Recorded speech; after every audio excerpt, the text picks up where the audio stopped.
Okay, everyone. Now time for our penultimate chapter. This is going to be a chapter that I really enjoy talking about. Um, Game theory. Game theory is what I do most of my research on. This should say game theory. Sorry. Um, Chapter 13, game theory. Um, I just forgot to update the title, so that's okay. And this is what my dissertation is going to be on, or at least in part, is a little bit of games and a little bit of strategic interaction between individuals. So we talked about competitive markets and we talked about how firms have to competitively interact with each other. But really, that was just kind of interaction in general. When we're now talking about more so like people need to interact with each other, we're now going to be talking about something a little bit more in depth and strategically interacting with each other. So, for example, in our coffee shop example with my neighbor Sam, we talked a lot about how we need to be able to accurately set our prices for everything so that we don't undercut each other and so that we're working at the optimum. But that requires some sort of strategic interaction. And assuming that people are playing in the correct way is led to this entire new strand of economics and math called game theory. And so in this section, we're going to cover five main topics. Static games, a game that's played by players who act simultaneously once, and hence they make a decision and they don't know how people will react.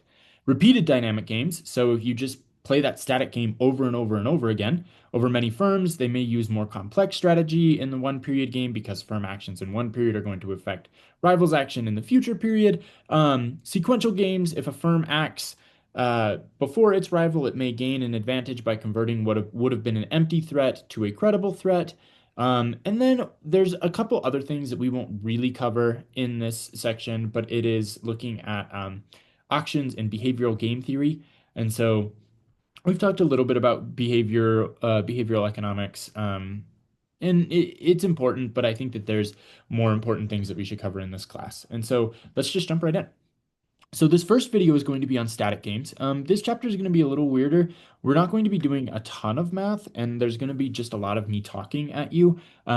So even though it says 32 slides, I think we'll go through this pretty quickly. So first, what really is game theory? So, John Nash is one of the founders of game theories. You may have heard of him from A Beautiful Mind, the movie. Um, he also is the creator of this concept called the Nash equilibrium, and he was a mathematician who won the Nobel Prize in economics. But he once said that if my actions affect you and your actions affect me, then I am going to anticipate your reactions to my actions and take that into account before taking the action. And so that's kind of the whole idea of game theory is that we know that my actions are going to affect you and your actions are going to affect me. But rather than just being like, oh, yeah, that's like whatever, we're actually going to start taking that into account. And so we're going to start anticipating all of those. And so we're going to use this with a framing a little bit of like an oligopoly. So, an oligopoly is a small number of firms, and the firms should know that their actions significantly affect each other's profits. So, their actions will depend on how they think that their rivals will act. And so, this starts to get into this weird meta analysis of engaging with everybody entirely. And so, we're going to be use game theory to understand how oligopolistic firms interact. So, in perfect competition and in a monopoly, when a firm maximizes profit, it only takes into account its costs and its own demand. But however, the demand of one firm on the demand of the depends on the demand of other firms in this type of market. And so we should be also taking into account the other firm's behavior as well. And so here's just a brief little overview of game theory. So game theory is a set of tools used to analyze players' strategic decision making. A game is an interaction between players, such as individual or firms, in which players use strategy. So anytime that I'm going to interact with somebody else and I'm going to adjust my behavior based on that interaction, we call this a game, right? And so that strategic interaction is the game. And then game theory is going to give us a tool and a technique to predict our competitors' actions. And so when we predict our competitors' actions, we're going to be able to find an adequate reaction to that action. And so there's going to be a couple definitions that we're going to need to use. And so the first one is a payoff. So the player's valuation of the game, right? And so this is going to be our payoff. This is going to be our utility. It could be something as simple as dollars. It could be something more complicated, such as utility, like we've been using. But for the most part, it should be pretty straightforward. The second thing is the rules of the game. So the timing of the player's moves and actions, the players can make certain things, um, and the player, like how people can interact with each other. And so um, those are just kind of the rules. So when people make a decision, how people make a decision, and what decisions they have the opportunity to make. The action is a move that a player can make at a specified stage of the game. The strategy is a battle plan that it specifies the action that a player will make based on the information available at each move and for any possible contingency. And then there's this thing called strategic interdependence that when a player's optimal strategy depends on the actions of another person. Really, if you know payoffs, the rules of the game, action, and strategy, you'll know the rest. And it's pretty straightforward. It sounds a lot more complex than it actually is. So assumptions, we're going to assume that all players are maximizing their payoffs or that outcome that we want. And so when we're maximizing their payoffs, that means that we're not going to have people that want to throw the game. And when we don't want people to throw the game, that just helps make sure that everybody is making utility maximizing decisions, and assuming that people are trying to be the best off that they would want. All players are going to have common knowledge about the rules of the game, and each player's payoff depends on actions taken by everybody in the game. So everybody in the interaction is going to influence every payoff. And players are going to have complete information about payoff functions and strategies that are common knowledge amongst all players. So, this is an example of a game box. A game box shows when you have two players. So, let's call American Airlines player 2, and let's call United Airlines player 1. And this is a strategic interaction between two players. So player one and player two. And the way that you would read this game box is player two has two options that they could take. They could take action one, or they could take action two. And similarly, player one could take action one and action two. And so then you would read these boxes, that this would be box one, box two, box three, box four. And when you read these, box one is the combination of outcomes that United Airlines would have. So United Airlines is always going to be in the bottom right-hand corner, and American Airlines is always going to be in the top right-hand corner. This is pulled straight from your textbook, so I figured that we wanted to do these in so that you guys could reference them. But box one is going to show the payoffs for both airline companies if both of them take action one. Box two shows if United takes action one and American takes action two. Box three shows if American takes action one and a United takes action two. And box four shows that if American takes action two and United takes action two. And so they're just a different way to show what the payoffs are going to be for any combination of actions. And so that's what we mean by complete information, is that when we're assuming static games, you will know, both players will know this box. And so people will be able to choose what to do. This is also sometimes called a payoff matrix. And so it's going to show the profits for each of the four possible combinations of strategies that the firms can choose. And these firms here are choosing whether or not to produce a large quantity or a small quantity per quarter. So, for example, and the way that we would read this is that these would be like millions of dollars in profit. So, if United Airlines produces 48 units per quarter, right? So now we're going to be in this bottom row. And American Airlines produces 64 units per quarter. So we're going to be in box three. Then United Airlines is going to get $3.8 million in profits, and American Airlines is going to get $5.1 million per profit. Per quarter. And so because these firms are choosing their strategies simultaneously, each firm is going to select a strategy that maximizes their profit given what it believes the other firm will do. And so the firms are playing a non-cooperative game of imperfect information in which each firm must choose an action before observing what the other firm does. So all of the players are going to have complete information about the players and strategies, but they won't know exactly how the other firm is going to respond. So they have to predict it. And here's how they'll do it. So, given these payoff functions, we are first going to say, let's assume that United Airlines is going to take action one, right? So if United Airlines is going to take action one, we are going to ignore this bottom box, right? We're just going to look at this first column. And then American Airlines is going to choose between 4.1 and 3.8. And so between those two, we are going to take the 4.1 because it is obviously just worth like 4.1 is bigger than 3.8. So erasing these and erasing the box. So now we know that American Airlines is going to play 4.1 if United Airlines played Action 1. Similarly, let's pretend that United Airlines is going to play Action 2, comparing 5.1 to 4.6, we are also going to play 5.1, right? So erasing these now, we notice that regardless of what United Airlines is going to do, American Airlines is always going to produce at the upper quantity. And so we call this a dominant strategy. And a dominant strategy says that payoffs for one action are always better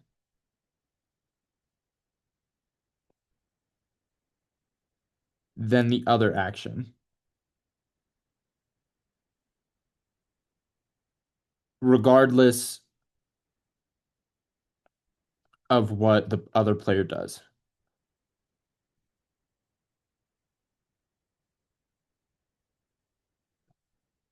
So now we know what American Airlines is going to do. Now let's figure out what United Airlines is going to do. So ignoring action two, right? Let's assume that American Airlines is going to play their dominant strategy. Then United Airlines should pick 4.1 over 3.8. Similarly, let's say that American Airlines didn't know what their dominant strategy was. And so now they're going to play action two. Well, we're still going to pick 5.1 over 4.6. And so just like American Airlines, United is going to always play action one. And so this is their dominant strategy.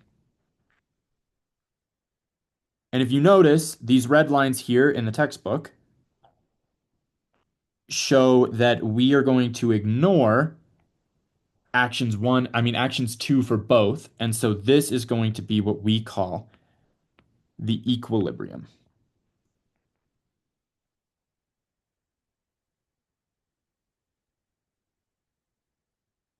the Nash equilibrium.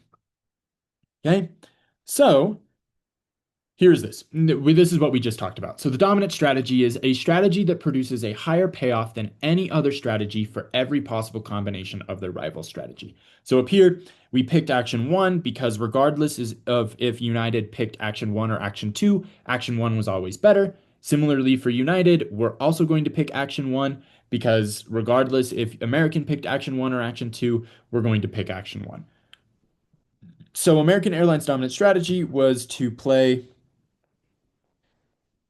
or produce at the highest value. Same thing with United. And so our Nash equilibrium was 64.64. And so our payoff was 4.1 mil each. If we notice something here, if both firms would have chosen to shrink the market, so if both firms would have chose to play the low value, notice that these 4.6 would have been higher for both organizations.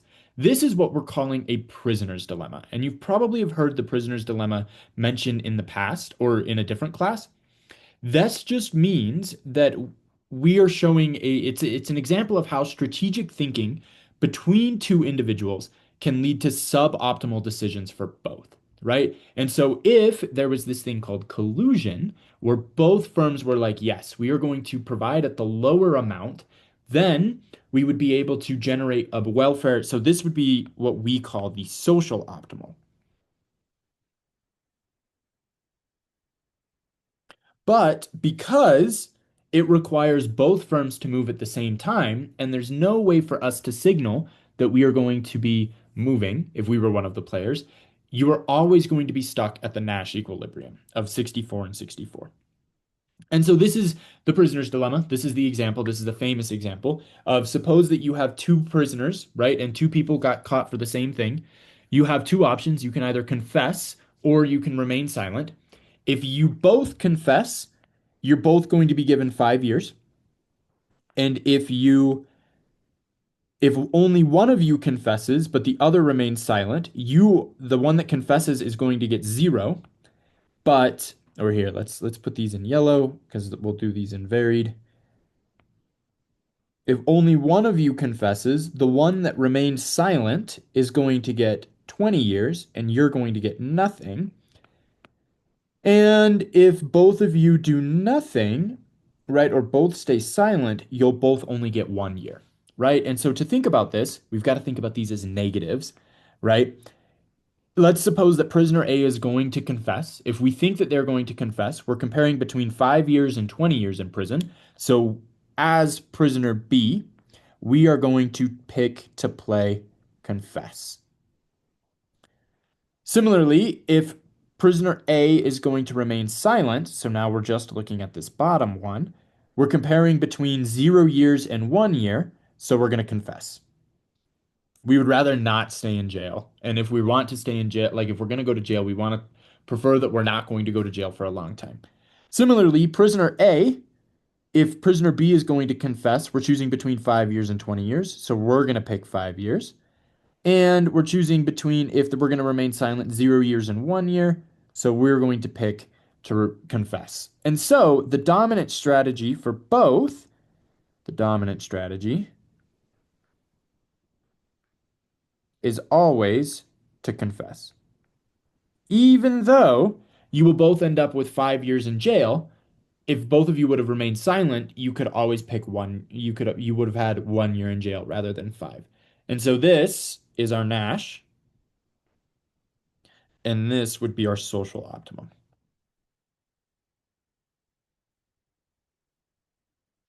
And so, prisoner's dilemma, in words, says that two prisoners, A and B, are suspected of committing a robbery together, and they're isolated and urged to confess.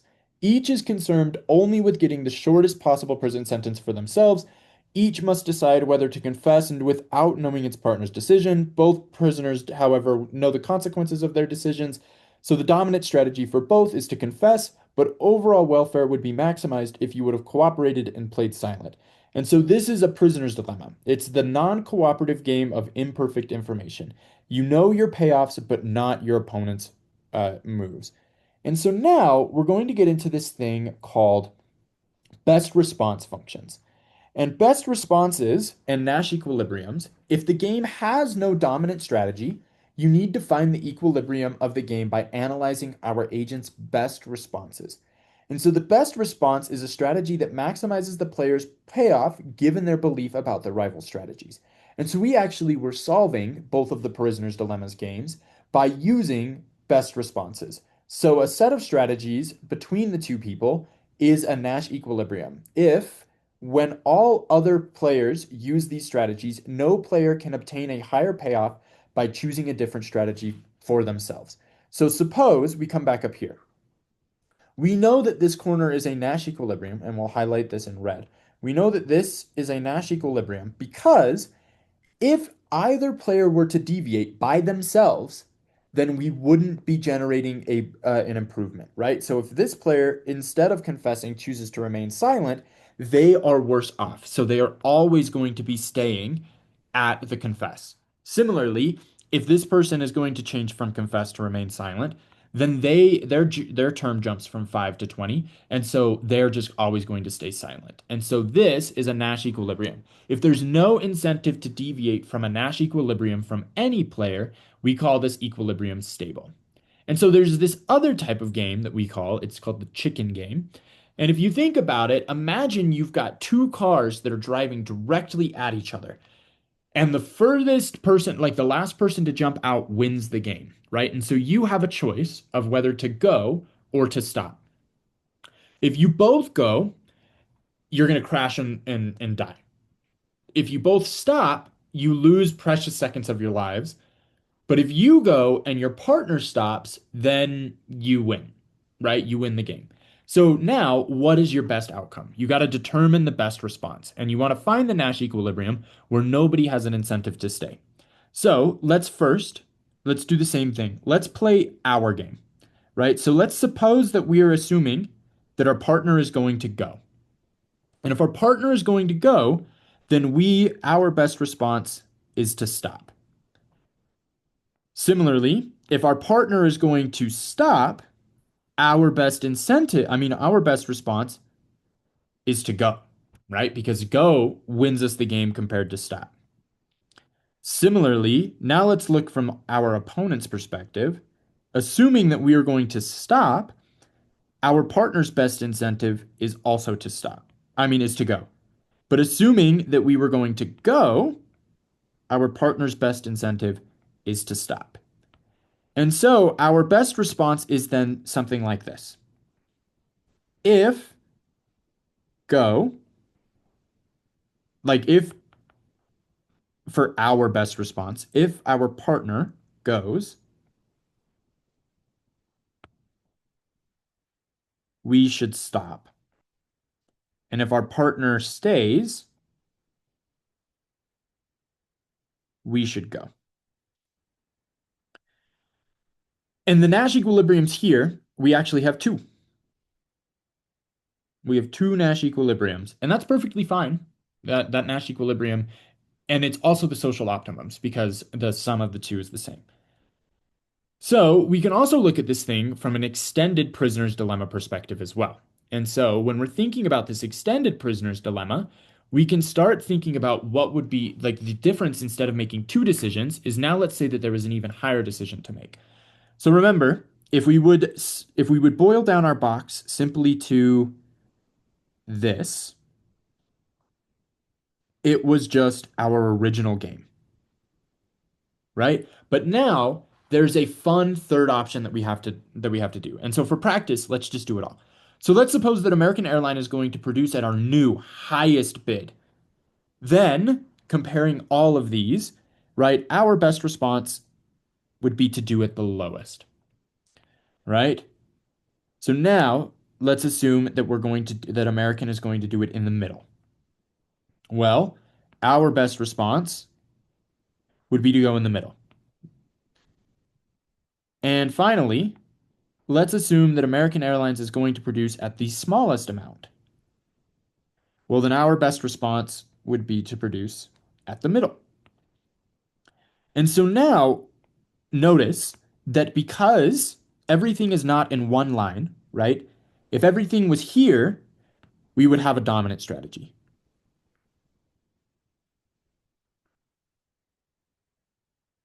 But because we don't have a dominant strategy, because nothing is in the line and we're going to produce at the lowest if we have this top, we don't have a dominant strategy. So similarly, let's assume that a United is going to produce at the top. Well, then we're going to be at 2.3. If United is going to produce in the middle, then we should go in the middle. And if United is going to go at the end, then we should also still produce at the end. So again, there's no dominant strategy for either, but just because there is no dominant strategy doesn't mean that there isn't a Nash equilibrium in the middle. That because there is a good combination for both of them and there's a match, that means that green square is going to be our Nash equilibrium. And so our Nash equilibrium is still 64-64. Is the Nash equilibrium a result of dominant strategies? No. And why would neither player want to deviate? Well, let's just assume, because this game is symmetrical, if you guys haven't figured it out, let's just assume that United Airlines is going to shift from 64 to 96, right? So they want to go here. Their payoff is going to decline, and their payoff's going to decline to increase as well. Similarly, going from 4.1 to 3.1 would be a bad decision, and 4.1 to 3.8 would also be a bad decision. And so we would have an unfortunate outcome that if we did choose to deviate, we are going to have a worse outcome here.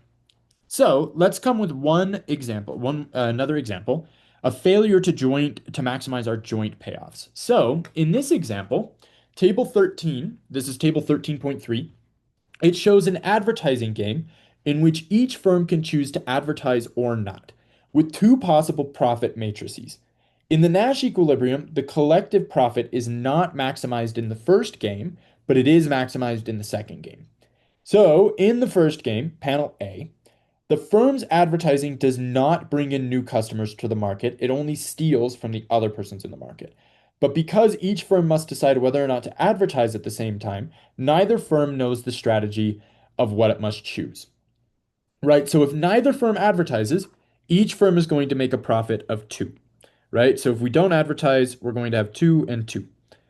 So looking at firm one's decision, right? If we would want to prefer to advertise,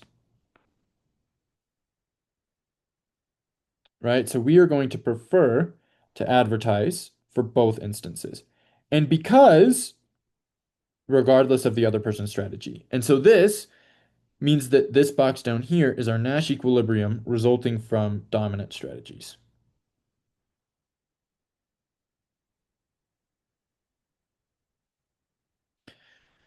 Similarly, though, when we change this profits, and now we can say that it's going to attract new customers to the market, then, um, sorry, I lost my train of thought. Um, so if neither firm advertises, each firm makes a profit of two. If firm one advertises, but the other firm doesn't, then the profit's reduced to zero and their profit is increased to three. If both advertises, they get a profit of one. So advertising is the dominant strategy for both firms. Um, but many people are surprised when they get the results. So why don't firms cooperate and refrain from advertising to shift from the Nash equilibrium to the social optimum? Well, each firm is going to make more money by advertising regardless of the strategy used by other firm. So even though their joint profit is maximized, neither firm if neither firm advertises, they're going to advertise.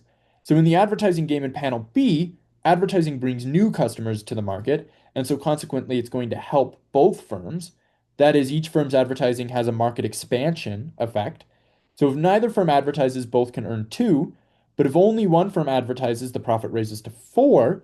But if both firms advertise, then it is going to be five. And so in this Nash equilibrium, the firm's combined profits are maximized, which is the same outcome that would arise if the firms could cooperate. And so, thus, whether the Nash equilibrium maximizes the combined profit or not, the game depends on the properties like in the payoff matrices. And so, even though logically one might think that the outcome is one way compared to the other, looking at the payoff matrices is what leads us to decide whether or not we are going to be in a profit maximizing decision. So here's another example, right? So this would be if we're going to produce at low, medium, or high, let's just look here. Let's assume that firm two is going to be at a high outcome. Well, we are going to produce at a medium level. If we want firm two to only perform at a medium level, then we are going to produce at a low level. And if firm two is going to produce at a low level, then we are going to be producing at a medium level again. Similarly, if firm one produces at a low level, then firm two should be producing at a medium level. If firm one produces at a medium level, then firm two should produce at a low level. And if firm two produces at a high level,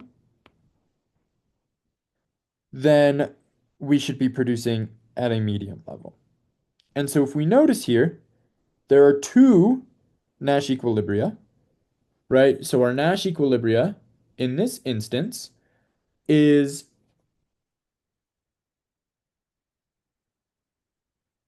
low. Sorry, let's do this as firm one, firm two, medium, low, and low, medium. And so again, doesn't necessarily have to, like that would be our use of our best response function to just kind of look at everything. So now we have this would be just the chicken example again. So we could look at this if we wanted to see how to draw a game box. So so let's say that this is player one, this is player two. Each player has two decisions to make. I mean, one decision to make with two outcomes. They can either swerve or stay, swerve or stay. If both believe that if only one driver swerves, that driver is going to lose. And this is how our payoffs, this is how I write them. Payoffs are going to be player one, player two. So if you swerve and the other person stays, you get no payoff.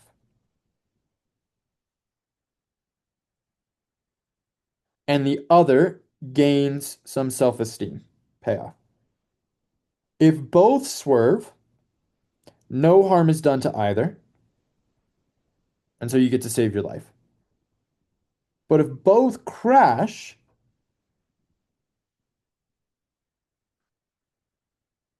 then we're going to get -1. So the possible Nash equilibrium, right? So if we're comparing for player two, I mean for player one, assuming that player two would stay, then we would have the choice between to swerve and to stay. Well, then we're gonna choose to stay. Um, Similarly, if we ignore this side, choosing between to swerve or to stay, we're gonna swerve.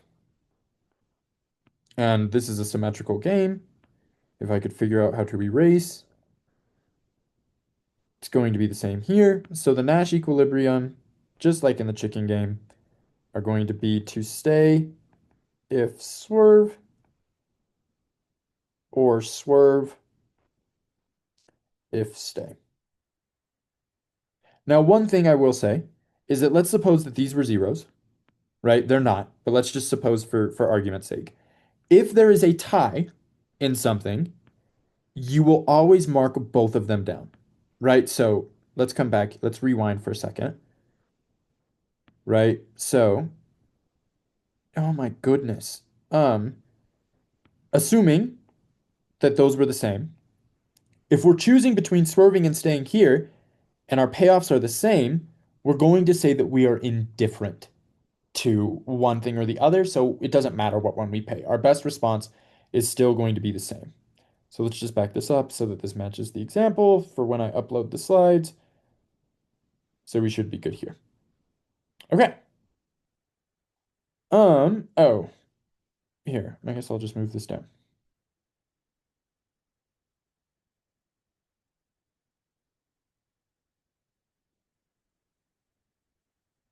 Sometimes I make these slides for me like a couple days in advance, and so I kind of forget that I leave myself extra room so that I don't have to write in the margins. Doesn't matter, but there you go. That's just going to be the same thing. And so that's going to wrap up video one. And now we will be moving into dynamic games. So what happens if we weren't acting simultaneously? But that'll be in video two. Thanks for watching.